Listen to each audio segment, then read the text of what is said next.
When you talk about our motherland Uganda, the Pearl of Africa, you cannot fail to smile because of the smile that fills the faces of the citizens. Our nice good weather and nature that sustains us all, that enables us all to continue each in their own way because we are all different even according to each individual's work. But what joins us to become one person is the sweetness from the flavored drink Hallelujah Jingati drink and Hallelujah Tamarind drink. The flavor that quenches your thirst while at the same time treating and healing your body because it is 100% natural. Enjoy the drink that has got the tamarind juice in it. Made by Hallelujah Reflexology, Healthy Solutions and Nutritional Research Center Limited. Get yourself a bottle of Hallelujah from all shops around.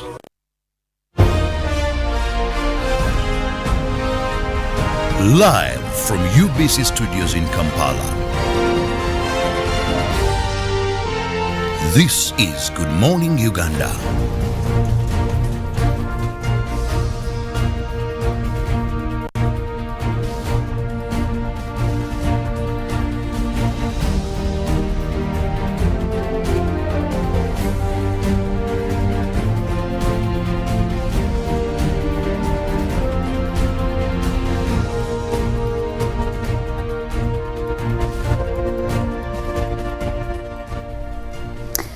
It is the 17th day of the month of February 2022. We are in the third week of the month. Honestly, I don't know how the days go by. I don't know how the weeks go by. But every time I blink my eyes, I actually realize we are moving on too very fast. And of course, because of that, there are very many questions that come to mind. Very many reflections. What have I done this month? The goals I had set at the beginning of the month. Where am I?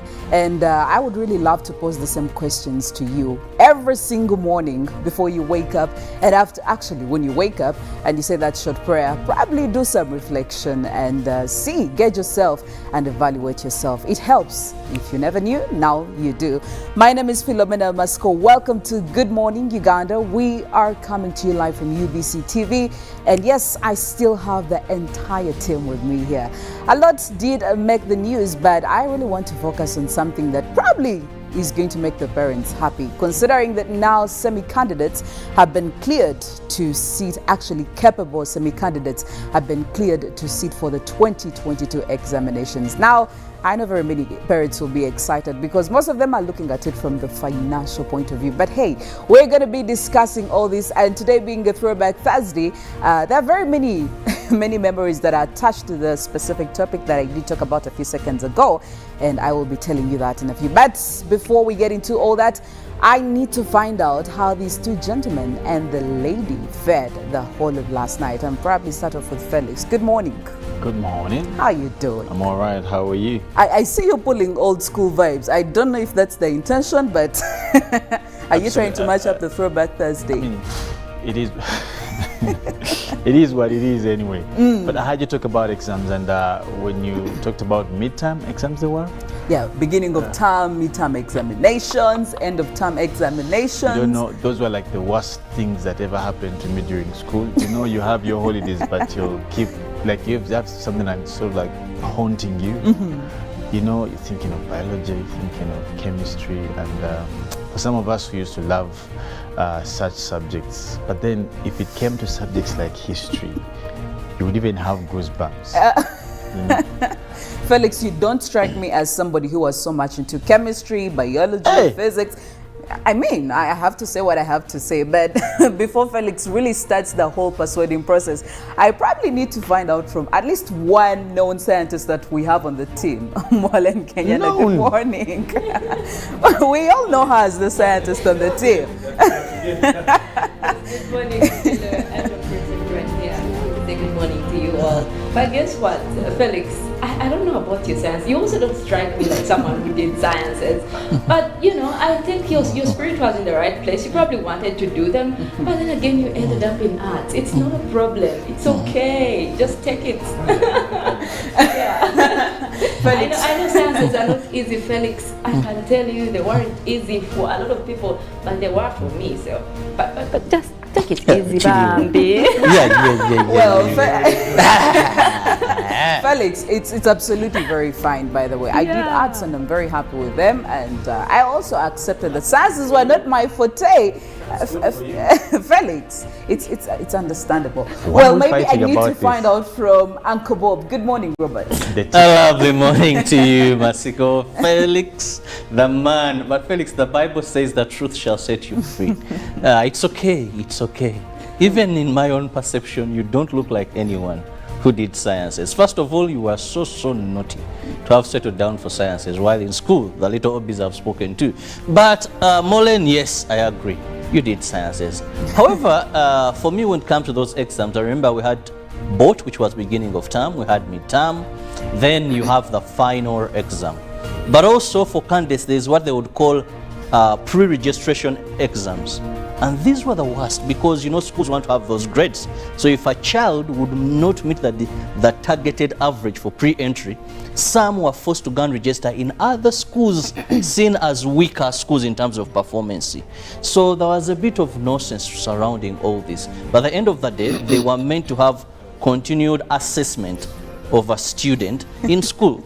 So when maybe from holiday, you used to remember what you said, then from the term, it begins until the end what they have taught you, because that was basically what they would ask. Have you been up to the game? Do you still recall? Can you remember? So it was just continued assessment. However, sometimes it kept people away from reading rather than cramming. So these pre-registration exams, Robert, were you a victim? Your anger, the words you're using, I wasn't a victim. What? Who? I wasn't a victim. But you're feeling pain on behalf of your colleagues. For some of my friends, I lost. Because they did not pass. Who lost you? No, they did not pass pre-entry exams. So they went to other schools. And you know, you've been in this school, you're a candidate, you know that vibe of a candidate. You're all together, you're going to make it together, and then someone has to say, well, I'm going to study with you, but I'm registering in another school. When exam time comes, because the schools allow that, then they would go and sit. Have the exams. But that was a very whole hectic process. I don't even understand what he's explaining. It was very hectic. No, actually, it did happen. Because there are certain schools, actually most schools, they did have a standard cut-off points, probably I could say, or aggregates. If you don't get to what they want, they probably can let you come and study during the course of the year, or if you're a candidate, and then when the final examinations come through, you have to switch. But for me, one of the most hectic moments was you get promotional exams, you do exceed and probably go to the next class. But then when you come back for the first time in that new class, they would probably give you beginning of term. And the whole thing in school was, my school at least, they would tell us, these will actually gauge if you are fit for this class. So there are chances that you're going to be demoted. Can you imagine? Yes. I have struggled to read for these end of term examinations, and I have gone to senior 4. And then first term senior 4, beginning of term is here, and there are chances that I'm going to go back to senior 3. That was really very traumatizing. I can tell you one thing. For me, exams were my favorite time. I am telling you, because guess what? Mollen, we are going to leave this set for Guess what?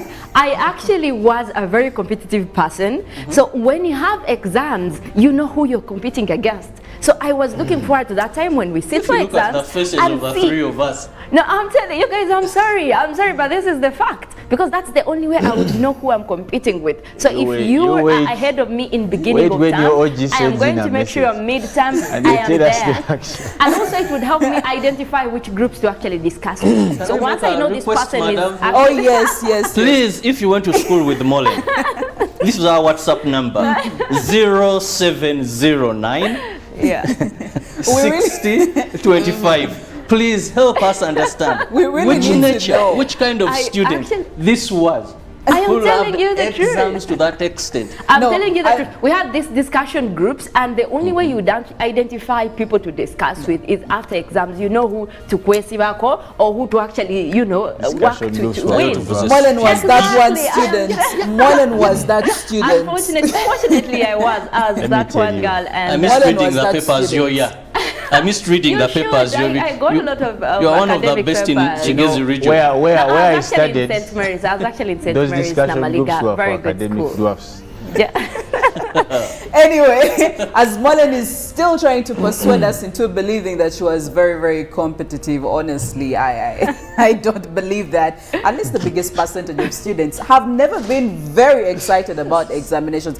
Even the students. All students. There's nothing like percentage. Come on, don't even waste time. There's no student who's excited about. There was no student that even would the be best very of the happy. best. Yes. I wasn't. I wish you guys could have proof, and I wish you guys could have proof. I know my ages, my hobbies out there, guys. Just let these guys know. Proof, Let and them I know we'll get it, Mollen. We are going to expose you on this Thursday morning. But guess what? Guess what? Like that's. I was always looking forward to that. I don't know, because obviously you're not just going to be excited around school, but deep down I'll be reading, and I know this is what I want. This is I want to sit for the exam and see where I get with it. I'm telling you, that's the truth. Whether you believe it or not. Yeah, but guess what? That time is gone. I feel like, Mollen, no, I am not accepting that. Mollen, we shall start from there. We shall start from there. Tomorrow when we have proof, when we have evidence. She has taken us in overdrive, but... Anyway, it's time for us to take a look at some of the stories that did make it to the news desk last night, and that is on the local scene, also internationally. And of course, Mollen will be giving us, Robert will also be giving us his share, not forgetting Felix. Starting with you, Robert.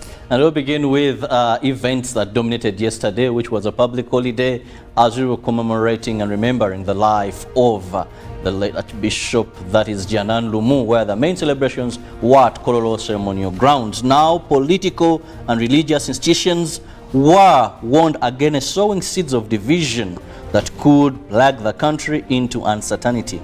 Minister for Presidency, Mili Babiriye Babalanda, wants Ugandans to embrace the building of a God-loving, progressive and united nation for development purposes. She made these remarks at Koro Independence Grounds, where the Vice President, Jessica Alupo, represented President Yoweri Museveni during the commemoration for Janan Lumu Day.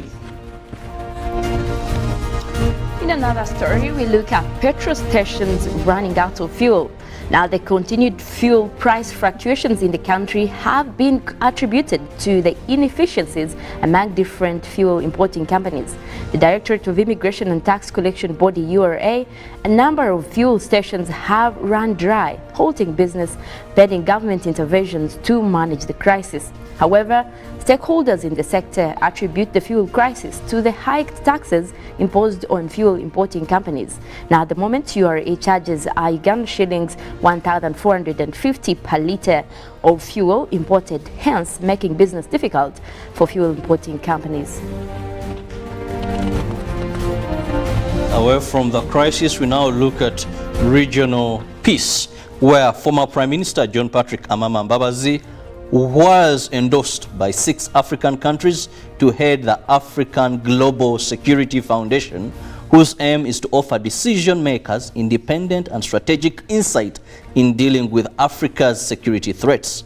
African Global Security Foundation is a new initiative by 6 African countries whose headquarters are in Senegal.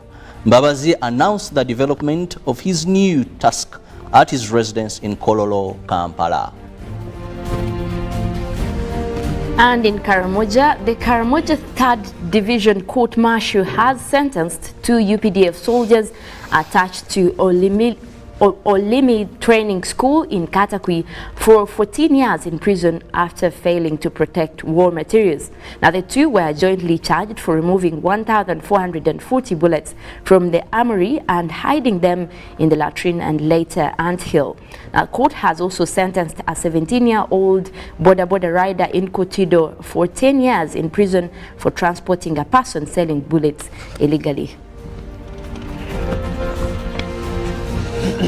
Now we head into our international stories, and we will be looking at USA's Russia's claim of withdrawing troops from border with Ukraine is false. Now, the United States does not believe Russia's claim to be withdrawing troops from the Ukraine border and suspects Moscow has increased its presence by at least 7,000 troops, a senior Biden administration official said on Wednesday. Now, so yesterday, the Russian government said it was withdrawing troops from the border with Ukraine, but we now know it was false. And the official told reporters without offering details or providing evidence of the same. Now, still in the same news, Biden orders release of Trump's White House logs for Congress. Now, United States President Joe Biden is ordering the release of Trump's White House visitors' logs to a House committee investigating the January 6, 2021 riot at the U.S. Capitol, once more rejecting former President Trump's claim of executing privilege. Now, the committee has sought a trove of data from the National Archives, including presidential records that Trump had fought to keep private. The records being released to the Congress are visitors' logs showing appointment information for individuals who entered the White House on the day of the incarcerations.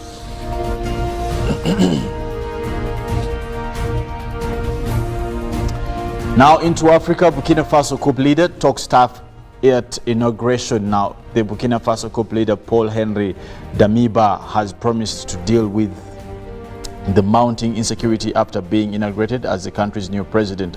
Now, his inauguration ceremony, broadcast on TV but with no foreign representative present, was held in a small room at the office of the Constitutional Council. Now, the 41-year-old Lieutenant Colonel opened his speech with a minute's silence for those killed in the fight against Islamist militants over the last 6 years.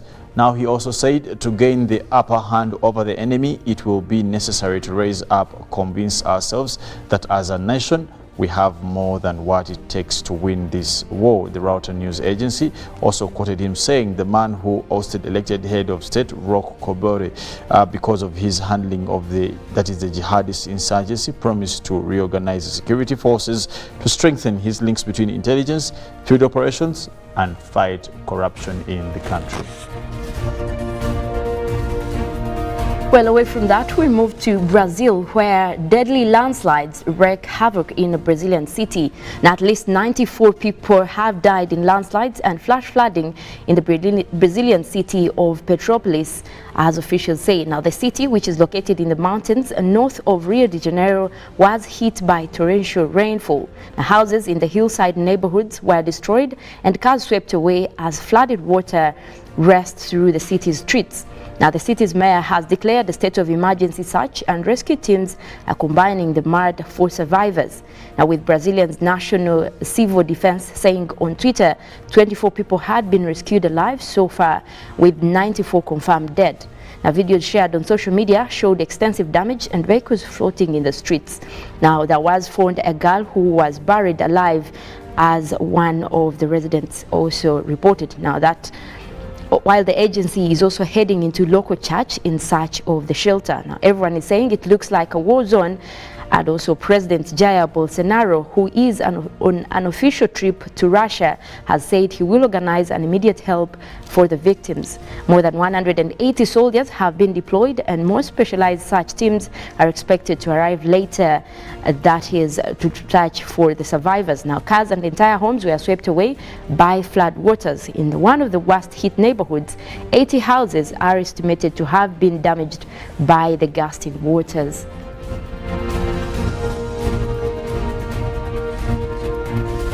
Well, with the fluctuating prices of fuel in Uganda that are still happening, I would probably say it's very important for you to have that kadomola.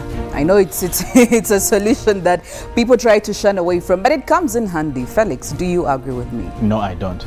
It comes in handy. It doesn't. For the experiences I've had with the kadomola, I don't want to go back there. And funny thing is, it's one of the worst signs of irresponsibility. What's the difference? You bypass a petrol station. Well, I mean, we give somebody a second just chance don't drive a car to if you know you don't have fuel. It's as simple as that. Honestly, and it's very understandable.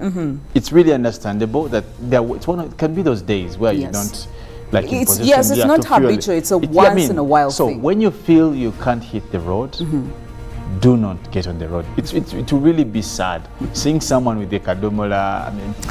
No, I think you just have it there for emergency moments. There are people in the business community who will leave home very sure he has enough fuel to get him to his place of work, and is expecting some money to come in. So a person can call you and says, maybe you supplied goods, come pick your money here, or come and do something. So on the way, maybe you meet this jam unpredictable jam in our country.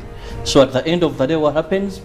Those issues happen. So the best thing, I think, if let's learn to use other means. A car can get you from home, because sometimes movement from home is hard. When you reach town, use a border. Then in the evening, you devise ways of saving on fuel. If you've been rotating everywhere, moving everywhere with your car, then learn that I can park at a certain point, use other alternative means, then when going back home, I come and pick my car. Well, that we shall also be figuring out. Now, you know that it's very important for us to hear from you, to have your thoughts on different topics that we get in the morning poll question. And this very morning, we want to, center our focus on the street children. Now, if you have been noticing, there's been an increase in the number of them on several Kampala streets.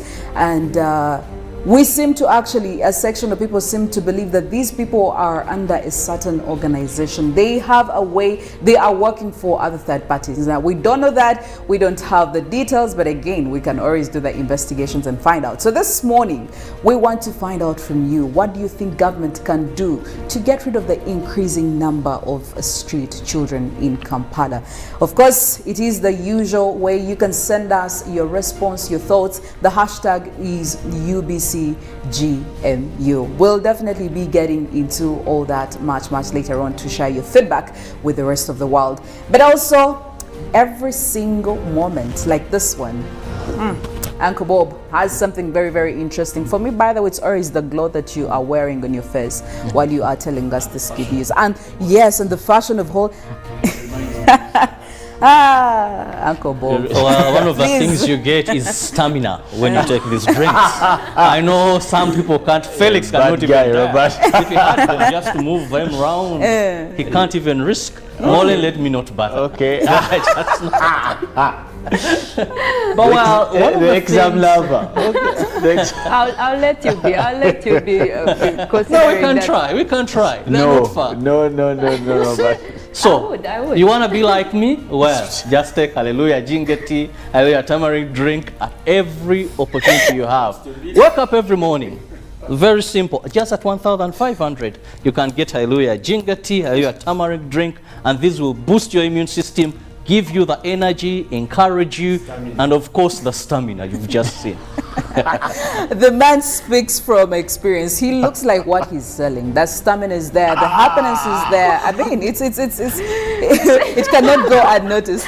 Well, we do seek to inspire you every single morning with a song, that and Robert did talk about the fact that it actually cures hangover. So I want to think, even when he has a little bit of a drink, maybe he uses it for hangover, to clear his hangover. So while you think it's the stamina, it's just a mix of him trying to get rid of his hangover. He always talks about the opaque bottle, don't forget. Yeah, exactly. So I'm thinking this is a remedy for him. So Robert, we understand. It's okay. Just do your thing. Do you? Well, he does speaks from an informed point of view, so you cannot blame the man. He knows what he's talking about. He's had an experience, so I mean, why not?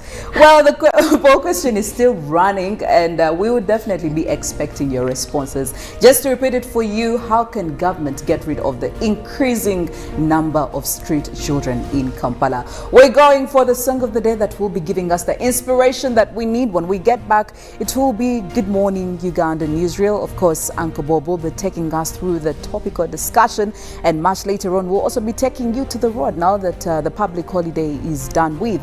What are we having on the roads? And of course, Mollen will also be here to give you something from the arena of climate. And not forgetting, later on it will be the GMU agenda with Robert Kirabo, and Ruben will also be in the house to give us the highlights that are happening in the world of sports. Good morning.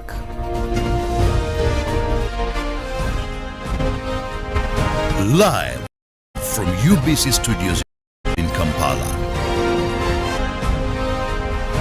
Live from UBC Studios in Kampala. This is Good Morning Uganda.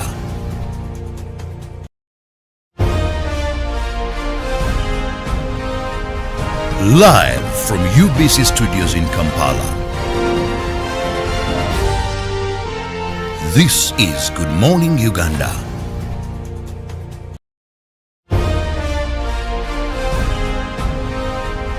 Live from UBC Studios in Kampala. This is Good Morning Uganda.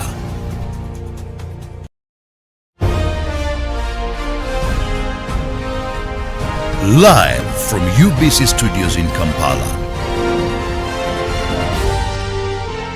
This is Good Morning Uganda.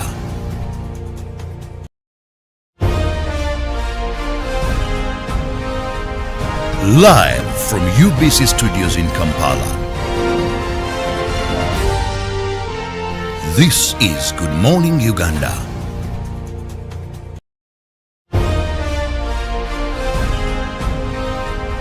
Live from UBC Studios in Kampala. This is Good Morning Uganda.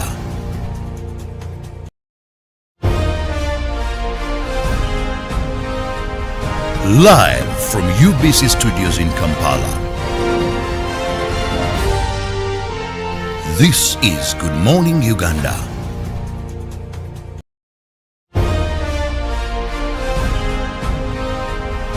Live from UBC Studios in Kampala. This is Good Morning Uganda.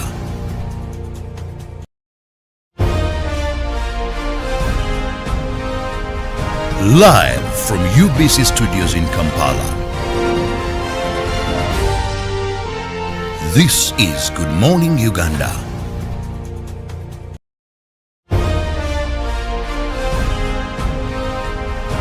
Live from UBC Studios in Kampala. This is Good Morning Uganda.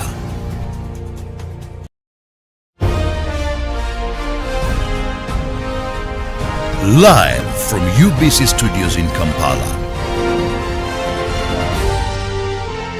This is Good Morning Uganda.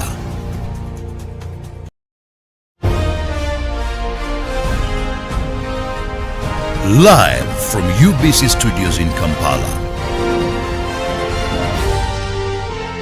This is Good Morning Uganda.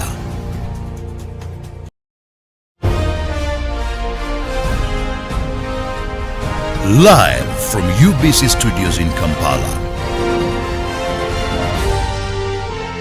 This is Good Morning Uganda.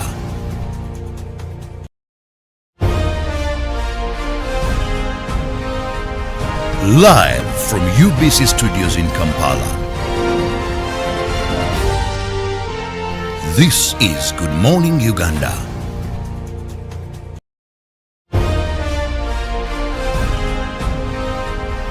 Live from UBC Studios in Kampala. This is Good Morning Uganda.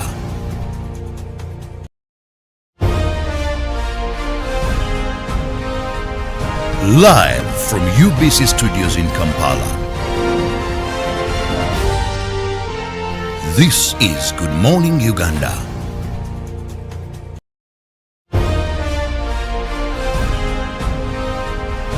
Live from UBC Studios in Kampala. This is Good Morning Uganda. Live from UBC Studios in Kampala. This is Good Morning Uganda. Pick of the day on UBC, brought to you by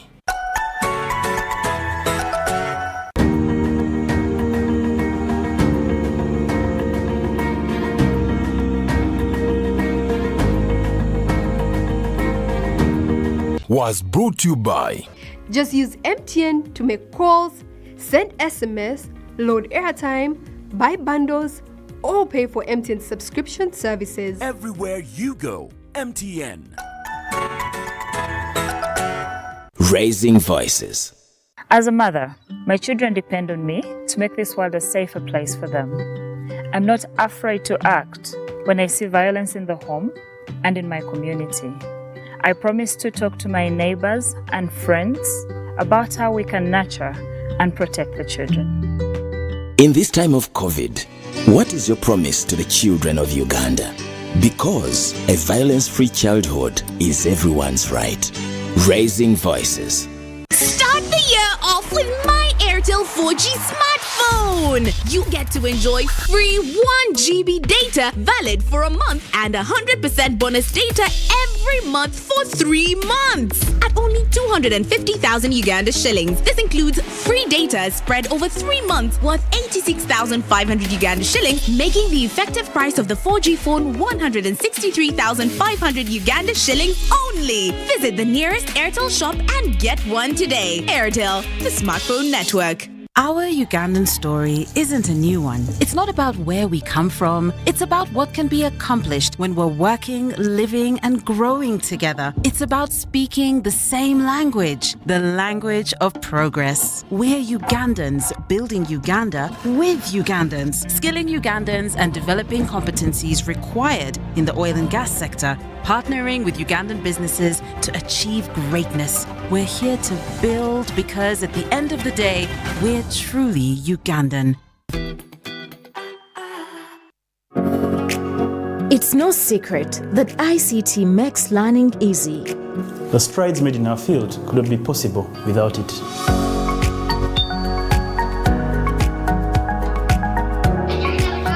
And now we can watch our favorite shows. My radio is my best friend. UCC provides an enabling regulatory environment and policy guidance for healthy competition. We also facilitate ease of doing business in the communications sector through licensing, standardization, spectrum management, tariff regulation, rural communication development, and consumer empowerment. An informed consumer is an empowered consumer. UCC supports local content and innovations. Driving the development of a robust communication sector in Uganda is Uganda Communications Commission. Start your day bright and early with good morning bundles from Airtel. That's right. Enjoy brighter days with 2 GB at 5,000 shillings, valid for 24 hours. Join that morning agent meeting. Close that online business deal. Catch up with loved ones. Do it all with the most affordable data bundles. Dial *175# to buy good morning bundles from 12 a.m. to 11:59 a.m. and enjoy 2 GB, valid for 24 hours from time of purchase. Good morning bundles for the best day ahead with Airtel, the smartphone network.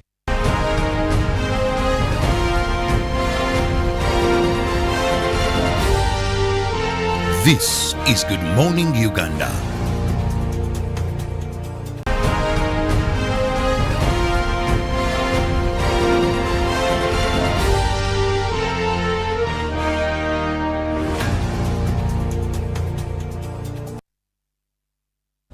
Good morning once again, and thank you so much for being part of us every weekday from 6:30 till the hour of 9. We really appreciate, and of course those that keep on giving us feedback, responding to our poll question, and of course in our various segments where we require your feedback for being part of us. This is Good Morning Uganda, and of course just a reminder, from 6:30 we are here. We're here, the Fantastic Four, to spice up your morning with relevant information, those light moments, and to ensure that you're well versed with what is happening locally and also internationally. Well, welcome to this segment, which is our newsreel, where we look at issues very relevant to you and, of course, keeping you informed. And this morning, we want to begin with the education sector. Very interesting. Education is a right, and education must have an impact and change to a person.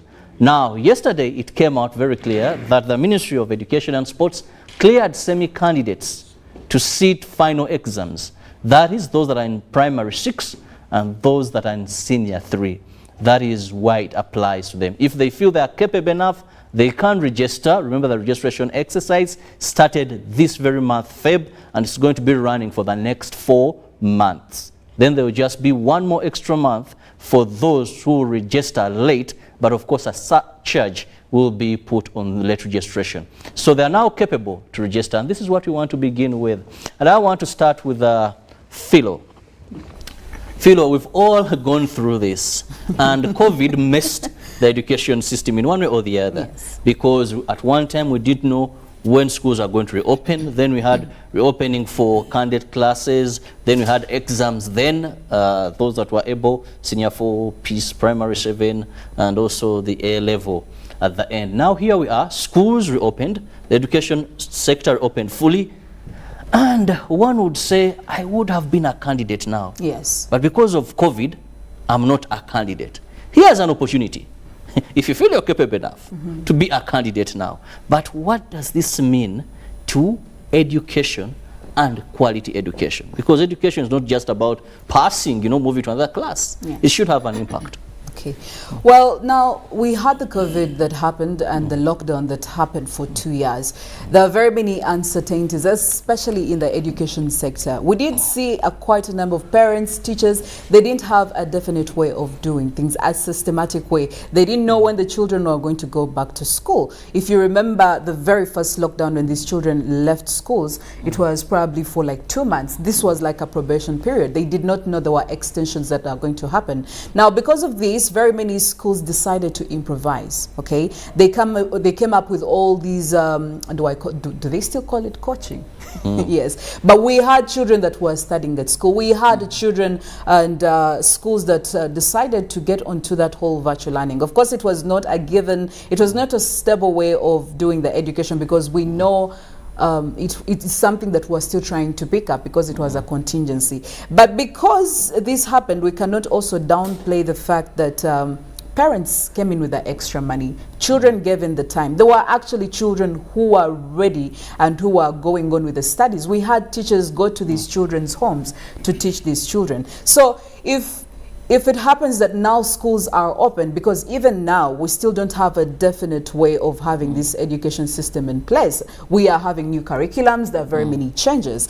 So if an opportunity like this happens, that candidates are going to sit, but also you need to realize that the people who are in semi-candidate classes were affected heavily by these 2 years. So if you have been studying, if a child has been concentrating, if a child has been attending all these online classes, they have been doing all these online assessments, and they have proven themselves worth of doing these examinations, why not do it? And I really love the fact that the Minister of Education, Honorable Janet Kataha, actually did come through and gave them clearance. And she was very specific, only for this year. It's not something that is going to happen continuously, but only for this year, because they acknowledge the fact that there are people who have been putting in extra efforts. There are candidates, there are semi-candidates, there are students, parents and teachers who have been putting in that extra effort. So if you feel you have the capacity to do these exams, why not come and do it? I don't think it has a way it's going to affect the quality of education that we are giving out. And also, I do really love the fact that they said government was going to incur the extra cost, because if you have a specified number of candidates that you believe are going to sit these years, that means if these other semi-candidates come in, there are chances that the number of candidates in the country is going to increase, and the government is willing to accept these extra costs and be able to incur them. So honestly, I support this, and parents must be very excited as well, because now 1 year is off. A person who was budgeting for 2 years, if the school fees for this one child is about 1.4 tuition, you're considering 1.4 for 2 years. So also looking at it from the point of finances, I mean, it works for them. If your child proves themselves worth of doing these examinations, I mean, why not do the examinations? I want to bring in Felix. Felix, when it comes to education, I know you're passionate there, and you're into this sector in one way or the other. Something good. Something good. Or it is just a job you do, you don't have the passion. Well, no, you used to have already. a teacher. I have a big passion. Okay, I have a teacher who used to come in class, and every day it seemed a bad day. Until one time, she thoroughly caned a student, and then out of anger she said, I never even wanted to be a teacher. No, but so I said, okay. Was a lady? So was yeah, it a lady. It was a lady. So she was. She's doing this because it's a job, not because she loves women it. just love caning. Oh. Okay. Now let's go back. Let's not go that side. But Felix, when we look at this move, one, we know that not all students in Uganda were able to have the coaching. Were able to have online classes. Absolutely. And what does this mean in terms of quality education and meaningful education. Yeah. You see, I love the fact that you choose to use words like meaningful and quality.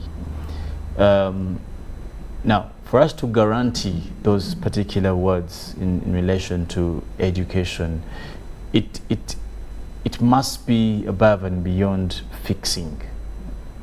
Now, in as much as we want, as government, as a country, as people of Uganda, we want to give quality and meaningful education, times may not avail that opportunity. I would be wrong to blame anyone in situations like post-COVID or COVID times. We love to believe that we are getting to the post-COVID times, if you're not already there by the statement of the Ministry of Health, which was quite energizing and quite my mind feeling. But Robert, when you're in a corner like we've been in or like we are in a country where educational services are not readily available, neither are they accessible, you try to cling on anything available to have the system continue to run. And this is what I pick from the mind of the technocrats at the ministry. In as much as they would want to guarantee, I know they have thought about all these things, but they're left with, because imagine you have a cluster of people who have been held back for 2 years. You get it? And that's why, if you remember, even for P1s, they said as long as someone is a particular age, 6 years. And of course, you see, the institutions of government can do so much. That's why, amidst COVID-19, we have been here, even yourself and me and the team, continuously telling parents, let's use this time to not just have kids at home fetching water. This is what we've been saying.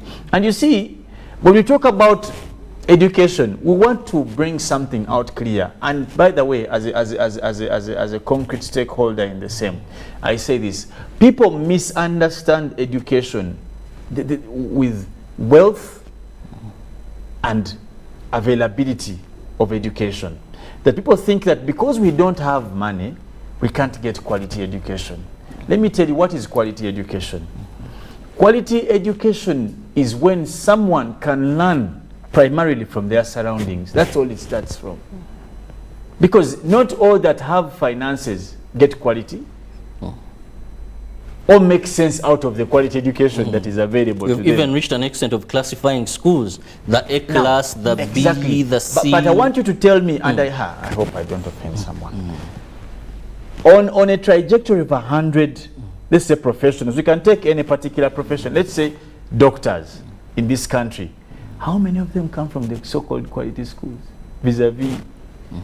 And I don't want to mention names, but if you took that study, you will be shocked that all this that you want to call quality is just to massage the egos, you know, the niceties of particular individuals for making money. But if you're talking about education, the first tool of education for us scholars is the environment. Is the environment 1++. Now, that's why we are saying, amidst COVID, this is the time now to test what is the role of parents in the education processes. Did parents do anything? If you want to take your child to P1, do they even know the basics of talking? Because talking is one of the first things. And that could be also taught at home. Okuogera, speaking. But someone is 6 years and they're still licking a finger. They're talking with a finger. No, you're taking them to primary. Now you're taking them to. So is that also taught at school? You get the point. Now, when you bring in such interdictions, these are all, we're trying to put our mind together as a country to forge a way forward to cover for the gaps that are left. Now, this continuous, the absence of trying to say if someone can sit for these exams, regardless if they have not been in that particular class, that brings back to us. You see, education, people talk about education like it's a matter of schools. And people are shy to mention the role of other stakeholders. I can tell you, if a child has been home for 2 years, even if without coaching, and they have read the work they had, they have been being assisted by parents or pushed by guardians or what, to have time, just read the things they had studied, they are fit for this. setup. I want to bring in Philo. Philo, when Felix says if a child has been home and even reading what they have, now we are having students who are going to sit senior 4 exams, but maybe they have never sat in a senior 4 class. So even if they were reading what they had for senior 3, so we're looking at this, how this assessment is going to be. The good thing the minister said that if you're capable, that means it is at one's will. Also, you named just a few days came back to tell you how they are going to set. Except that they're not going to set the what? They're going to set from the old studied work. Yes. So meaning if you joined, if you're supposed to be in senior 4, that clearly shows you that you have not entirely covered the senior 4 syllabus. So they were a bit considerate, and this is something that really should help people. They were considerate, and now they're thinking that if we set from the areas that you had covered, probably from senior 3 to senior 1, if you have been home and you know that when you come back you're going to be joining a candidate class, you should have something to write. They are trying to be very considerate. They really appreciate, and they know that we have been struggling. Everyone has been struggling. We have had setbacks, okay?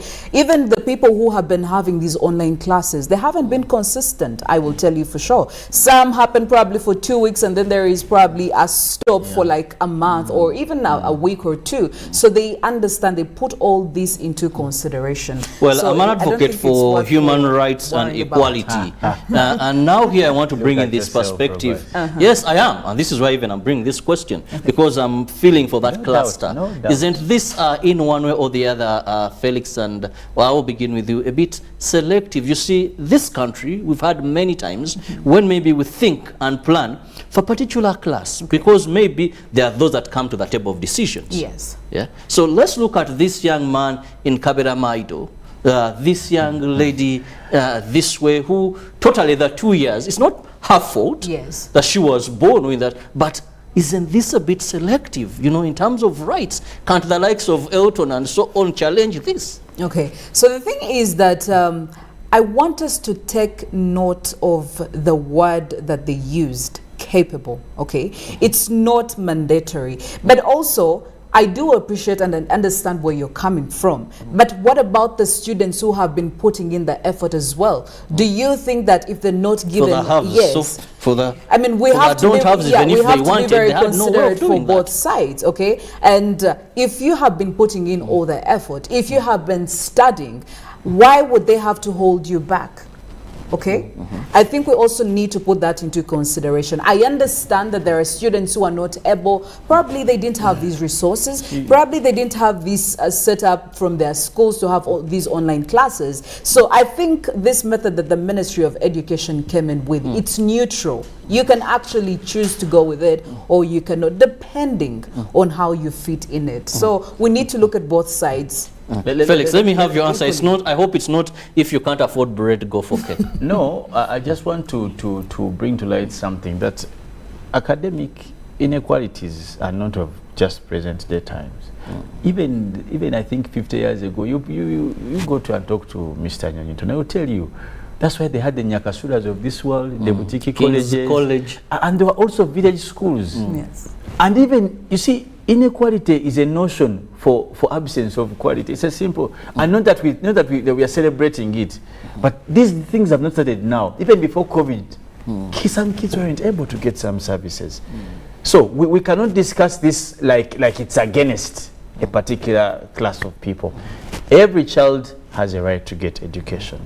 But I want to remind our viewers, this right is not only in the hands of government, nor schools. That's why I'm focusing on what have we done as the parents during this time to assist these kids appreciate this right. The reason why you have these questions like what you call inequality, sometimes it is absence of attention for the guardians.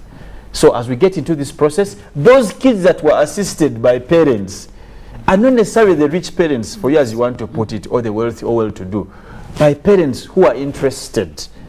And I want to disqualify that thing about education and wealth. I don't think it's true, honestly. And all of our viewers out there, you know the schools you went to, you know who you turned out to be. It has nothing to do with that. For those who got privileged to be in some schools, it's a good thing because they would afford. But those who didn't go there, have also made it somewhere. So I think we need to focus on a student for them to have the basics, period. Well, we hope that we shall have a good number of semi-candidates sit for these exams and pass them. Now that it is upon personal assessment, if you feel you can't perform, go for it, go register. You go down the memory lane when you tell people that, yes, we were semi-candidates, we went for final exams, and we did great. And I know the marking even may be a bit lenient. Well, I don't want to commit myself on what I... Well, we can only be optimistic. We can only think of those it that UNEP guys are UNEP guys at all times. No. But anyway, still in the same spirit, focusing on children, I know of late, if you've moved through the streets of Kampala, now that the vendors, the hawkers are not there, it is very evident. At every traffic jam, every traffic light, every street, the influx of street children in our city. And many of these come from our Karamoja region. Now, this was also another issue that we want to bring to your attention, and of course, those that really plan for this nation regarding the next generation. And I'll start it off with Felix. Felix, government has had a number of initiatives aimed at ensuring that they fight the influx of street children. At one time, we had homes, we were told, by then I think it was Nachiwarachi Inji. Yeah, and she said, we have even homes, there are billions we've put in place. Sometime we had them gotten off streets, taken to camp in Ingisa. We also had where came up with the directive, arrest those that are giving these children money because they make the streets fertile for them. Can you imagine such a policy? How bogus it is. They come there to look for money, and if they're not getting the money, maybe they'll look for alternative ways, but not to engage in this. Let's begin with that. Just let me also start with that. Have you heard of a parent who says, they come and tell you, is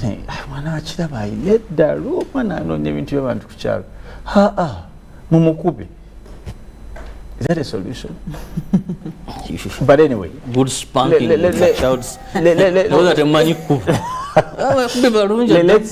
Speaking about that story, it is one of the saddest things, most recent, that we are all not paying attention to. I don't know if we just don't care. I don't know if because none of us has a child. I don't know why, but the country doesn't seem to care. And guess what? Not only in Kampala, in all cities. In Boroto, it is worse. Go to Jinja, in Morota, these new cities. Go to Fort Portal. Go to all these new cities in the northern part of the country. The danger of this, if you read history, in as much as you say that I didn't do sciences, now let me. I read history after I became a lawyer. That's what happened in South Africa. One of the biggest challenges, and they still face it today. When you go to, and I've experienced, even on top of what I've seen, when you go to Gauteng province, by far, where there's these Cape Towns, the Pretorias, you will need, if you're rich, you will need to spend so much on securing your safety and your wealth. Do you know why? Because there are many people who are looking at you as a target.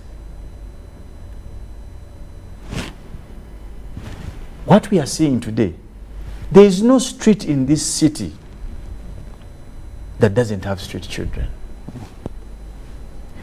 Up till today, it is hard not to believe that the kids on streets are a business of someone. Because unlike then, those kids used to have nicotine, used to smoke. These kids are sober and clean, fairly. And they're pretending maybe to be selling sweet potato, masks. Someone has 2 masks for the last 3 days. Someone has 3 bananas. Someone has 1 casoli. And there's the egg boy. Now that egg boy story. The egg boy. But honestly and truly, at that age, what country are we building minus taking care and having a true discussion in the fate of these kids who are on the streets? Let me tell you, we are harboring, and I want to speak, re-echo the words of the Archbishop of the Church of Uganda at his New Year message. He said, we are sitting on a time bomb. It is going to blow in our face. When you remember these criminal gangs in town, Robert, you did these investigative journalism things about these kids. You and me know, in some of the things you found out, most of these kids are between the ages of 11 and 18. Actually, government spent a lot of money on fighting Chifesi, B13, all these kids. Now, but when you look how at do they start? their origin, these are kids that were street kids. Now, there are people who want to use that vulnerability and train them. Even these political uprisings, where you find a young man stoning and with they are that. burning tires. When these were arrested, many were picked by the methods we all remember. But assessing who they are. Those from the streets. But let me ask this. I know I don't want to consume all the time. Let me ask this. How does a kid come to the world? Simple biology. There's a woman. Whether they have agreed or not agreed. There is a kid created. As we question the existence of these children, where are the people who give birth to these children? Some are children of street children. Thank you. And that's what I was coming to. Now, we cannot live in a country where a vendor is a threat and not a street child. Which is more of a threat? I saw cases here, it even bought cranes, or bought or hired, uprooting kiosks, what? And a big budget. They're bypassing street kids, begging, stoning people's cars, what? You don't understand. But the focus today is we have put our eyes before the future of this country and financials for us. At the level you don't understand. Now allow me bring in Philo. Philo, when we look at these street children, like Felix has rightly stated everything that regarding the plight and all that. But we see government on several times has come up with the opportunities. One, we had get them off, take them to Butabika, yes. Then but ensure you repatriate them back mental health to, sorry, Camping, I used that wrong, Camping Child Rehabilitation Center. Then take them back to Moroto or wherever they came from northern Uganda. Yes. But then it was discovered that even when they take them there, they still come back. And some NGOs said, if you do not address the problems there, you get them still the same problems that got them there. Yes. The insecurity, the drought, the famine. When they lack what to eat, they'll still be back on the street. So what could be the possible solution to this problem? Because I want to believe government, in one way or the other, yes. has attempted to. Yes. I strongly believe that some of these happenings do have root causes. Okay, some of the problems you can't just start from. You can't start midway to sort the issue. You have to look at the root problem. The children are in the streets. That is a fact. We cannot fight against it. But why are they there? And I think that is what Felix was trying to trickle down. There is somebody who is responsible for this child. Okay, eating out of it. Yes. What is causing these children here, like you said, it's like they are also elevating. Back in the day, they would probably just stand and sit by the street and ask for money. But now, I don't even want to look at it in a positive way, but you see that they are in a better picture than they were. Someone has commodities to sell. Where are they getting? NGOs yes. Where are they getting all these commodities? So government really has to get back to the root. This is it's a symptom of a major issue that we are not looking at. And matter of fact, if they continue trying to harvest it from halfway, it's going to continue recurring. So they have to get to the root cause. Why are they increasing anyway? Yes, you'll take them to rehabilitation centers. So what's next for them? You're going to take them back to their home, home districts, but they'll get back on the streets. So there is something that you are lacking. There is a gap that needs to be filled. So government has to get back to the root cause. Philo and Felix, last one on this. I want to get your view on this. What if we make the streets not desirable for them? How? That is, people that are giving them these handouts, arrest them, and because they can only be on the streets as long as there's someone, as long as they know that there's some business on the streets. Let me just get that. This is what happened. I want to begin with Felix. Just need a comment on that. Let me tell you. Because it's a proposal many people have pushed for. Which I think is very lousy. You see, when you're making policy, you must not move far from principle of policy making. Now, you make policy relating to the things you're certain about or you have entire control. You get the point? You cannot say that I'm going to make a policy that Felix sometimes puts on glasses because you don't have control over that. Now, you must make policy or laws for the things you can control. You get it? Now, what can the government control? Government can't control who gives and who doesn't give, because that's entirely about the other person. But you can make sure that you deploy, you fetch these kids off the streets. And lastly, you've seen Parliament always up in arms about things. Useful, useless, mediocre. You've seen. They have marched out. Some of them have fought. Others are. Camera. Let's be honest. Let's be honest. I wonder. Maybe I'm thinking. I think all of them have relationship to parenthood somehow. Why doesn't Parliament interest itself in the issue of street kids? They have a committee in Parliament already. What is it doing? It's sad. I want to end on this note. It is very sad for some of us who are parents. You drive on the road, you see a child, some of them age mates of our children. The pain you feel driving past them, it's You're sad. in the car waving to these ones. And there's not much you can do. And that's why you say you can't stop them from giving handouts, because some of us relate differently. So I think we're not getting justice from the government institutions, and all of them, the judiciary, the parliament, plus the executive. For all have sinned and fallen short of God's glory. When Felix says there is so much that has to be done, and indeed we've not done so much. Philo, your last shot on street children. Well, I think that government and all the stakeholders that are seriously involved in this, consistency is very important. They have come up with policies, they have come up with ways of getting rid of these children. I mean, if we are to make a track and see how far they've gone, what would they tell us? There is accountability, there is consistency. All this is very necessary. Otherwise, they will keep doing this momentarily and then they stop. And you need to also notice that when they stop, that is, it's a go ahead, it's a green light for more street kids to come on, because they know they have a way of getting something out of it. So there has to be consistency, there has to be accountability. We need to know this. You cannot come up and tell us this is what we're going to do and that's just about it. It's not really, I don't think it's enough to get rid of this problem.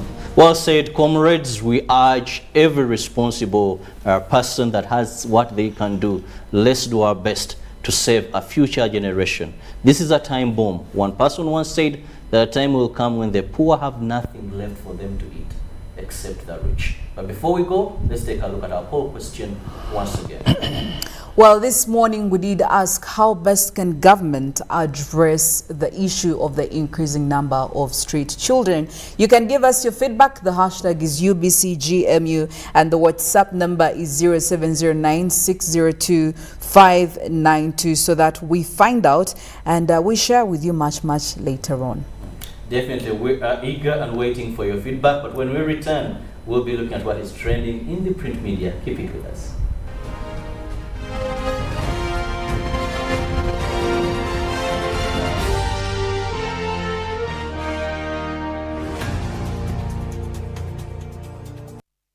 Our Ugandan story isn't a new one. It's not about where we come from. It's about what can be accomplished when we're working, living, and growing together. It's about speaking the same language, the language of progress. We're Ugandans building Uganda with Ugandans, skilling Ugandans and developing competencies required in the oil and gas sector, partnering with Ugandan businesses to achieve greatness. We're here to build because at the end of the day, we're truly Ugandan. Raising voices. I feel happy when my mother spends time with me. I hope all mothers will like my mother. I want my mother to reach out to all mothers. She knows how important it is to be a good mother. I promise to help my mother inspire other mothers to change. In this time of COVID, what is your promise to the children of Uganda? Because a violence-free childhood is everyone's right. Raising voices. Start your day bright and early with good morning bundles from Airtel. That's right. Enjoy brighter days with 2 GB at 5,000 shillings, valid for 24 hours. Join that morning agent meeting. Close that online business deal. Catch up with loved ones. Do it all with the most affordable data bundles. Dial *175# to buy good morning bundles from 12 a.m. to 11:59 a.m. and enjoy 2 GB, valid for 24 hours from time time of purchase. Good morning bundles for the best day ahead with Airtel, the smartphone network. Live from UBC Studios in Kampala. This is Good Morning Uganda.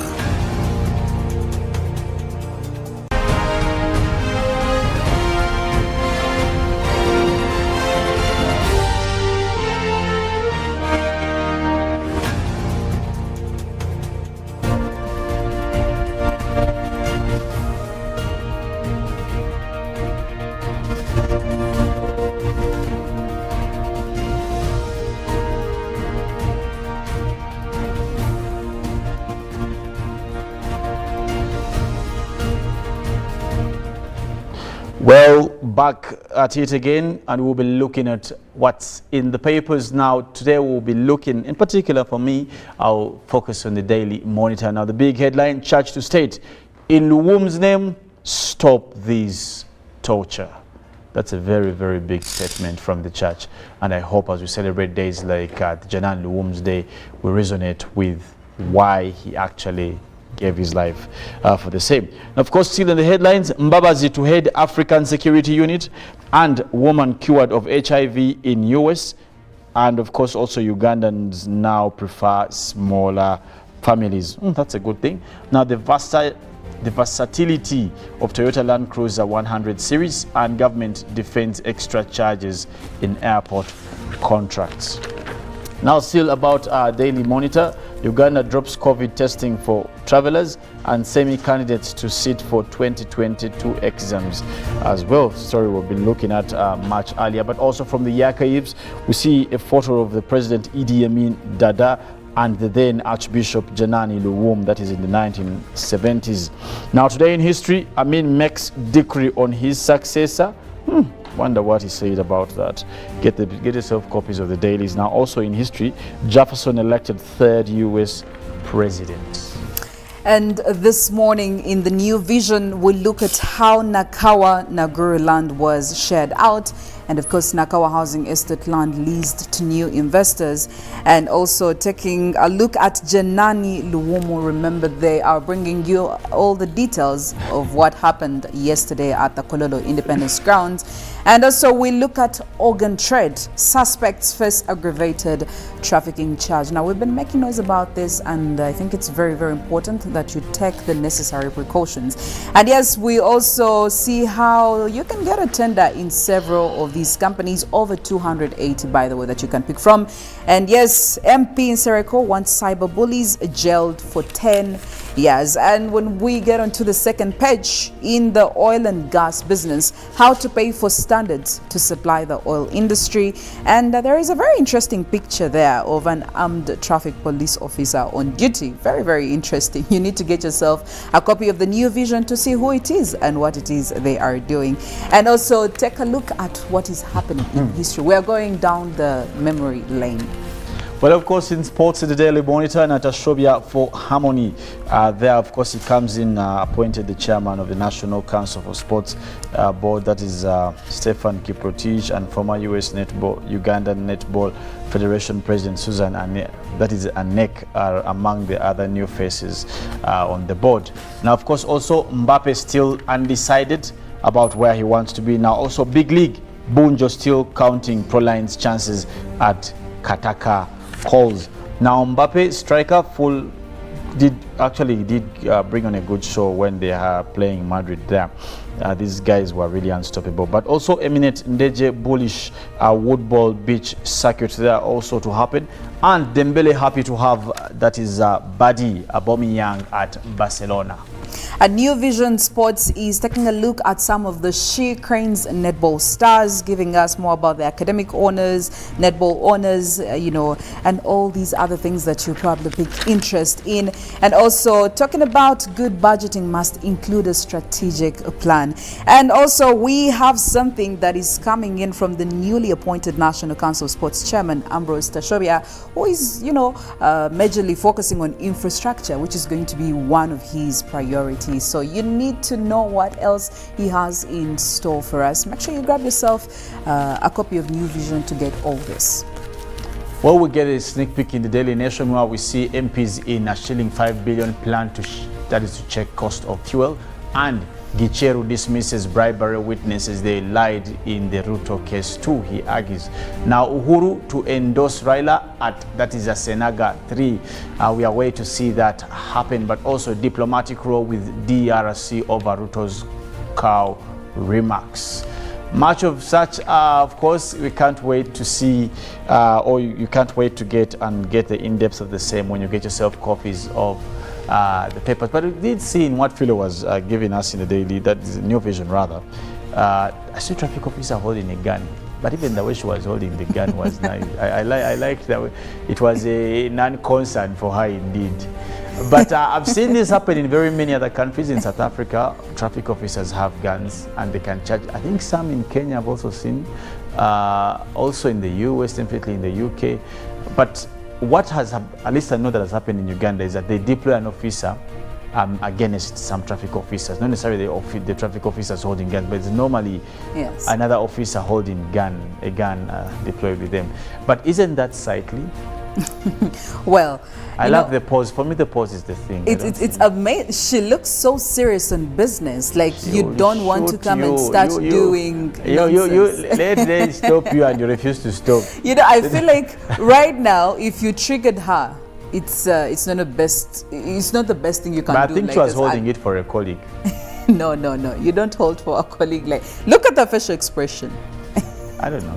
Photographic interpretation. I know. It's quite interesting, but nevertheless, this is not. That suggestion came in at some time, but it was not well received because of the unprofessionalism on most of the roads of Uganda. So I understand why. You give an officer in Uganda a gun. But you know, Felix, also Ugandan road users are very provocative. They are. Very provocative. They're the worst. They will make you do things that you probably regret. They may end up shooting all border people. But anyway, on to you, Philo. Let's take a look at the poll question, probably also what's on the road. But for now, let's look at the poll question. How best can government address the issue of the increasing number of street children? The feedback is there, and it's actually overwhelming. I love the fact that very many people do have thoughts to share on this. From Alberto, you're saying they need to find out the cause of this before coming up with solutions. And Noble, you're saying the best way is keeping them under children protection units and ensuring that the basics are provided. And from you, Sam's Grace, you're saying the government should set up a permanent mansion where they can stay and be given education. Now, I don't know the practicability of that, but all right. And from Ruben, you're saying government should simply arrest them and take them to school. Boarding government schools till further notice. Wow. And from Smile Empowerment Enterprises, Uganda is saying arrest and prosecute those aiding the transfer of all these northerner kids from homes to streets of Kampala. And number 2, prosecute those making these female kids pregnant. Imagine many are holding kids of just 10 to 14 months but pregnant. And finally, you're saying arrest and prosecute irresponsible parents. The feedback is still coming in, and of course, as we go on, we'll keep sharing what you have to say. But getting back on the roads, what's happening this Thursday morning? Yesterday was a public holiday. The roads were really free. It was a leeway. It was just a walk in the park. Is that the same thing we can say this morning? Now, this morning, I'm seeing quite a number of some red dots, some orange dots. They are more pronounced as opposed to yesterday. And this morning, I want to focus on areas of Chisugu, Wabigalo, Muyenga, Makindye, all these areas in Zambia. Now, I will tell you that there are orange spots, there are green spots. So clearly, if you're leaving home, maybe it's important for you to know. But to be very specific, I see orange spots more clearly showing you that the traffic buildups are starting. They're already in the process. So yes, do expect hiccups if you stay in areas of Muyenga, if you stay in Chiwafu, if you stay in Bokassa, all these areas are for you to consider. But lucky for you, you always have alternatives. Now, for example, if you're coming from Bokassa, I want to tell you that Bokassa Road does have some orange spots there, as you can see, as you're connecting to Namwongo. So these are traffic build-up areas, but most of the parts of the roads are actually a very good option for you to use. You can still go through. Like I always tell you, patience is necessary, especially if you're entering these places where you'll find very intense traffic, or even when it's just building up. So there are some orange spots out there, so you need to go on, and you need to know that if you want to use an alternative, maybe you can use a Semfuka Road. You also have Kuta Road. You also have Bokassa Close, which will still take you to Tanki Road. That means you will make a whole roundup to get back to the main one. But yes, do expect some traffic build-ups as you decide to connect to the industrial area. However, you can also decide to use Tanki Road if you're coming from Bokassa or even from Muyenga. Tanki Road is actually very free. Just a few spots here and there. As you can see, there is one orange spot here. There is a traffic build-up, which clearly ends up into an intense traffic area there. But it's a small spot, because for the most part of the road, it's clear whether you are using it to get into the city center or if you're using it to leave the city center. Now, of course, this road will take you straight to Barnabas Road. Barnabas Road is it has quite some traffic build-up. As you can see, these orange lines clearly demarcating that. And when you go all the way, it connects you to Muyenga Road. Muyenga Road is actually very free for you to use. Now, you could take a detour of Muyenga Road through Mbogo Road. As you can see, Mbogo Road is it's manageable, I can say that. Of course, it connects you to Namwongo Road, as opposed to using the main road this side from Bokassa. You could use this detour, as you can see. And from Namwongo Road, obviously, you will connect to 8th Street. 8th Street, there is as you can see here, the roundabout. There are very many cars that are coming in from Mukwano Road. There are cars coming in from Bokassa. There are cars coming in from Muyenga. So this is a connecting point, and that is clearly, it clearly accounts for the traffic build-up you see here. Every time there is a linking spot where cars are getting into the main road using all these shortcuts, you need to expect quite a traffic build-up there, and also a bit of chaos, because everyone is trying to struggle and scramble to make sure they get their paths and they can be able to get in time at their workplaces or wherever they are going, their final destinations. And yes, from the roundabout, of course, you can join Station Road. From Station Road, you could decide to get this all the way and you connect to Kampala Road. It's a very good option. It's a very good shortcut. However, I also want to tell you that sometimes it can really be heavy with traffic, but other times it's actually okay. And as usual, if you decide not to use the shortcut and you decide to actually take the main road, which is Kampala Road, you can see it's not really friendly, especially right here. But yes, if you are a very daring soul, if you are a daring road user and you can stand this traffic, well, why not do it? That's it from the traffic updates this morning. Maybe just a road tip for you. You need to keep a certain distance, about like 2 meters actually from the next car. You don't have to go bumper to bumper. This gives an exemption. It gives also some space just in case anything happens. You have a way of getting away before anything becomes intense. So keep a distance between. There should be a distance. Of course, I know other people will want to join that, but you need to keep it at the back of your mind. We need to make this road safe for every single user. For now, Mollen is coming in with more concerning the weather, concerning the climate, and I am seeing smoky things that I don't exactly make me happy. Well, unfortunately, I'm coming in with bad news. We did have an earthquake in Guatemala. Now, this area has been worst hit by earthquakes. It is one of those areas that are usually affected when it comes to these changes in the earth core, and so far we have reports of 2 people dead from that earthquake here. Well, that's really, really very unfortunate and sad. We hope anything and everything can be done to make sure that people are evacuated to safer places. That's it from the traffic updates this morning. Mollen is coming in with more on climate and the weather forecast. Have a wonderful Thursday morning. Well, and we will talk about more on the earthquake across Guatemala. Now, this was a 6.2 magnitude earthquake. Now, if you have had tremors of earthquake, I think recently we also had a few tremors across some areas. Midwestern Uganda had people actually say that they woke up to tremors, even across Lake Victoria. But those were just a small magnitude and, you know, it didn't cause a lot of damage. But imagine an earthquake that can trigger landslides, that can, you know, trigger even some areas, you know, destruction of property like houses. That is a 6.2 magnitude, and that was felt yesterday across Guatemala. Now, this actually, from the images that are coming through from social media, showing that some of the people that have already, you know, come to the rescue, what is happening now. People were buried under the landslide that was triggered by the earthquake, but we can see the military is already there to make sure that, you know, they are clearing off the roads, some of them that were cut off by the landslides that did come across Guatemala, and, you know, the trucks trying to remove some of the debris over and across the roads that were cut off. Now, I like that these guys were actually able to reach in time before that road was completely cut off in terms of traffic. But most of the images that are shown over the area is that at least this was far away from a lot of buildings where the landslide happened. So that means that at least there was not a lot of damage when it comes to destruction of buildings. But you also look at the history of Guatemala. This is one area that has been worst hit by earthquakes, really, and the seismic center over the region also still feels there is a need to make sure that people have been evacuated from places that are close to this mountain across Guatemala, because it is one place that you can never know. Now, the funny thing with earthquakes is that they don't give a warning when they are coming.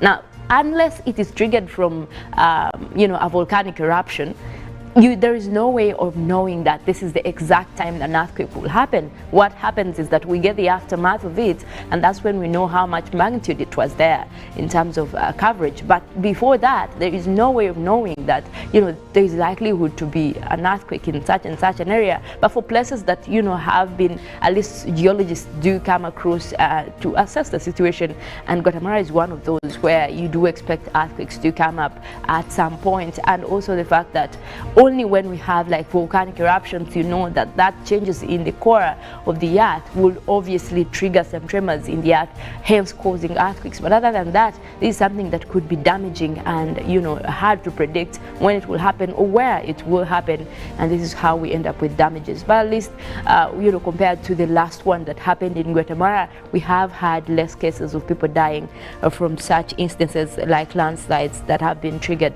by an earthquake. Now, also we want to look into Madagascar and what is happening across this region now. Madagascar has become very unfortunate, if you ask me. In 1 month, they have been hit by 2 tropical cyclones, and there was a tropical storm just a few days ago. That was Tropical Storm Dumako. But right now, we're waking up to news of another tropical storm that has been named, and that is Mnati, that is also headed for Madagascar. Now, fortunately, Dumako did not pose a lot of threat to the area, and on making landfall, actually, even yesterday, that was also connected to the rains that we have been having across the country. But you look at the fact that this area has been worst hit by tropical storms, and in just 1 month. Now, take a look in that picture where you see Dumako. That is a tropical storm that did make landfall a few days ago, but had no, you know, intense damage. Right now, there is one that has been named. Now, at the beginning of Dumako hitting Madagascar, we had named the next tropical storm, that is 13Ace, which was also forecasted to be hitting Madagascar in just a few days. But right now, it has developed and looks like it is also headed for northern Madagascar. And now it is also named Mnati, which is a tropical storm and likely to be, you know, moving into category 1 of a tropical cyclone, and will be hitting Madagascar. Now, this is just unfortunate across the area. Already the aid is coming in, and they're advising more people to evacuate places, especially those close to the coast. Because you look at over time, we have had more death. just recently we were talking about tropical cyclone Batsirai. That was the last one that hit Madagascar, you know, with numbers of over 90 people dead and a lot of homes that were, you know, destroyed. But we're looking at more of this happening across the Indian Ocean, and it looks like they're always targeting that area of Madagascar, and most of those, even after making landfall, they will still have impacts on other areas like Mozambique, Malawi. All those places are now, you know, in red alerts to make sure that everyone is prepared for when this will happen. Now, if you look at the trajectory of this tropical storm, it looks like it will be hitting mostly the northern side of Madagascar as well as the middle side, but we do expect that to make landfall at least within a few days from now. But for now, red alerts are already being given out from the national met agencies across Madagascar and also regional centers, at least for areas that are still close to that area like Mozambique and also Malawi, to be aware of what is coming their way, because this area is getting more and more into that. And not to mention that we already have another storm that is just the other side of the Indian Ocean and already has been named 97S, but we also want to look more into where that could be headed after we move away from Mnati. Now, for me, what I'm looking at is this might cause heavy rains across the coast of Madagascar. Not to mention, this could also be causing landslides. This could be causing, you know, flooding across the area. And for a region that has been dealing with a lot of this, they are vulnerable at this point. A lot of aid is needed for that area. But also, you look into the fact that this is a developing country, really, and it's too much damage that is coming through. And already scientists have linked to this, to the fact that we have had changes in our climate. The frequency at which these tropical storms are developing across Madagascar or across the Indian Ocean is evident that it is no longer the normal and something we were used to. We are now talking about much more of these extreme events that are happening across our region than we used to do that before. If you look at a period of 1 month, having 4 tropical storms develop on that side of the Indian Ocean, this is record level of events that have happened over the years, pre-industrial level. So it goes to show you how much variations we are having and how much our climate has been changing. Now, this is still an alert, but we will follow up on the story and see the path of this tropical depression, Mnati. We will be giving you updates, and so far also what is coming in from the national met agencies across the region. But away from that, we still have more extreme weather events. We did read a story this morning across the flooding in Brazil, and that is a state within Rio de Janeiro. And that happened actually yesterday, where we did see much of the flooding across the city. Now, images from social media showing cars that have been buried in the flood waters, some of them just floating away, the buildings that were destroyed. Now, also the state defense, the civil defense that came to the rescue immediately, they are saying that they gave out a report this morning showing that in one afternoon they received rainfall worth more than what they usually experience in the whole of February combined. Now, this is just something that is to a level looking into the extent of how much rains are being received across that area. But you also look at the fact that Brazil has been worst hit actually as well when it comes to flooding. At the beginning of February, we did have heavy rains across Sao Paulo, and we had 20 people who died from the flooding that did happen in Sao Paulo. But then just, you know, a few weeks later, we're seeing another instance of, you know, in Rio de Janeiro, where we're seeing a flooding, and so far a lot of destruction is there. And the fact that they're looking at record level rainfall that has happened in just one afternoon. Imagine receiving rains that could have been received in the entire month. That is the full extent of what happened there, and a lot of destruction. Now, they give you an aerial view of the city that was covered by these floods, and some of the aftermath of this is that even some of the buildings that are being shown in the image there are no longer there. They have been destroyed by this building, but we're still waiting on the news. So far, the civil defense has not confirmed the number of missing people and death, and they are still promising that they will be getting to that. Right now, they're dealing with rescue. mostly rescue and also assessing the situation to see if the survivors, just try to help, and that is what is happening right now, but we will be getting more on that. Now, if you look into the fact that we have been talking about extreme weather everywhere, and you're seeing all these events happening, people are dying, you know, we have destruction of property, we still get to the question of why is this happening? Why do we continue to see this? And over time we have talked about what scientists are bringing up to say we need climate action, we need to avert this. We can't be in a world where every day we're waking up to people dying because of weather. We are waking up to people dying because there has been a variation of what we used to do. Now, on that note, I want to also show you an image that did make interest for me today, and that is in terms of climate action, the road to net zero. We have been talking about cut your emissions, cut your greenhouse gas emissions. This is what is getting us to all these events in the first place. Now, this image, actually I'm borrowing it from the World Resources Institute. They did draw it out just to show you how much can be done in terms of looking at what happens on the road. Now, you define the net zero scope. That means that mostly, anyway, the highlight for me is the use of electric cars. While we talk about moving to net zero, are we planning for electric cars? Are we even adapting to that? Are we even ready to go there? Because the moment we're hesitant into moving into that world, then we are delaying climate action, and we are delaying all these established, you know, equitable and good transitions that could lead us to that kind of engagement. Now, best thing is engage everyone in, engage all the stakeholders. If there are partners that are coming up to say, okay, electric cars are the new normal and we can go for that, engage them and make sure that happens, because this is the way to go. Otherwise, we'll be talking more and more of what is happening in terms of climate variations, yet we can do something about it. We can reduce the greenhouse gas emissions. So this is something for you to take home and look into what the future could hold in terms of climate action. Well, but away from that, we also want to come back home and take a look into the weather that is happening across Uganda. But also I want to start it on the note of showcasing where that cyclone that we're talking about, the tropical storm that is developing towards Madagascar is right now. Now, where you see the deep colors there, this is real-time data that is coming right now. This is what is happening across the Indian Ocean as we speak. Now, that is the tropical storm that we're talking about in those deep colors of black and red. That is where we have Mneti headed for Madagascar. You can see it's just, you know, quite a short distance that we're looking at there in terms of how many days it could take. This could make landfall actually by, you know, end of week. And we can only hope that, I hope the trajectory that is being set already by forecasters is towards the northern part of Madagascar.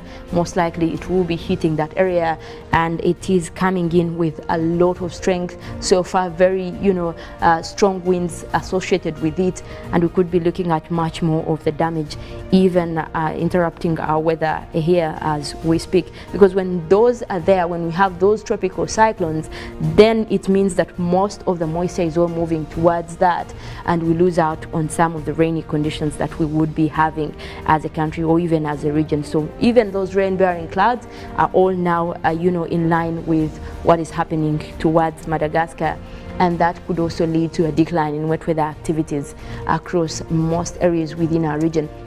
But take a look at what is happening across the country right now. We do have those, you know, red colors, orange across parts of Western Lake Victoria Basin.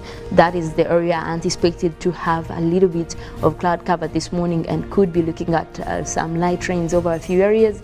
But mostly you also look at that system across southwestern Uganda for Kampala Highlands. We're looking at mostly cloudy weather, but looks like that will be developing and looking at light rains maybe later in the day. But also the rest of the country, you look at mostly in terms of sunny and cloudy conditions. Some of the clouds that are developing across parts of central northern Uganda, as well as the Choga region, that could be looking at cloudy weather this morning, and also most likely we'll be having rains over that area later in the afternoon. But we still have, you know, a forecast of rainy conditions across Lake Victoria Basin. This is one area that has been consistent in terms of rains when it comes to that system that develops from the Lake Victoria Basin. We had those rains yesterday, and and most likely we could still have those for some areas within the Lake Victoria Basin, at least coming in from the local effects. But eastern Uganda still remains dry, as well as the northwestern part of the country. The Karamoja region looks like it is starting off with sunny intervals, but also mostly that might be moving into the afternoon as well.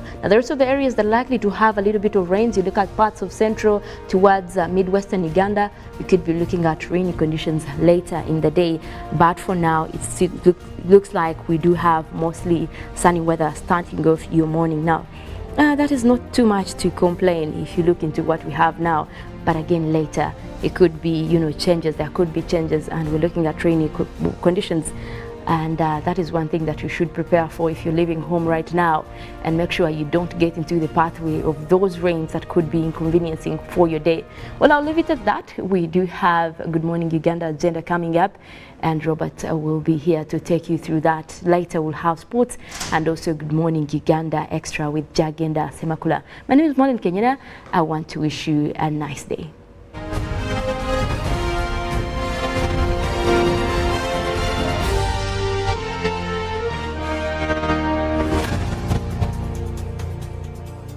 Pick of the day on UBC, brought to you by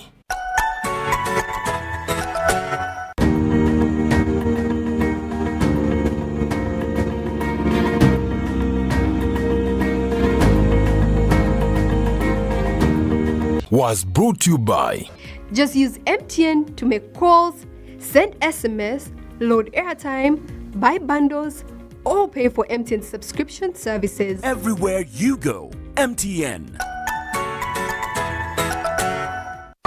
Your MBs are now bigger MBs only on MTN. When you load a daily bundle of 250 shillings, you no longer get 15 MBs, you get 25 MBs. For 500 shillings, you no longer get 40 MBs, you get 65 MBs. For 1,000 shillings, it's no longer 100 MBs, it's 165 MBs. Dial *150 *10 hash or use the My MTN app to load bigger daily bundles only on MTN.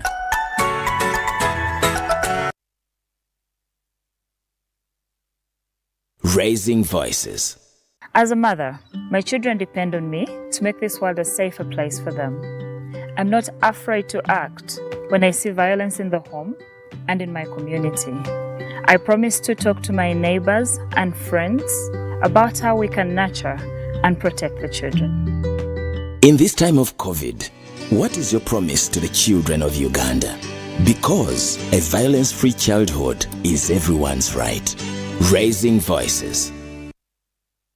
When you talk about our motherland Uganda, the Pearl of Africa, you cannot fail to smile because of the smile that fills the faces of the citizens. Our nice good weather and nature that sustains us all, that enables us all to continue each in their own way, because we are all different even according to each individual's work.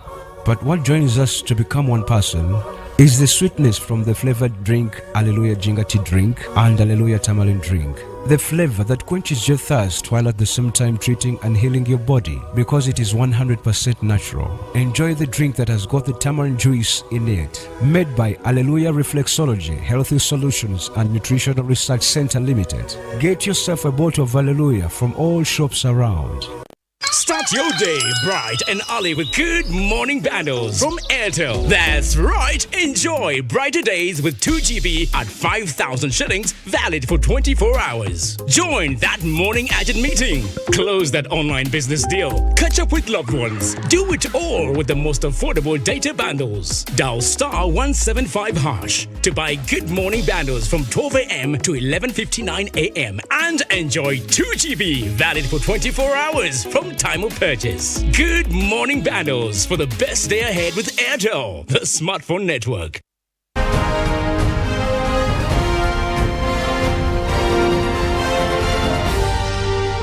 This is Good Morning Uganda.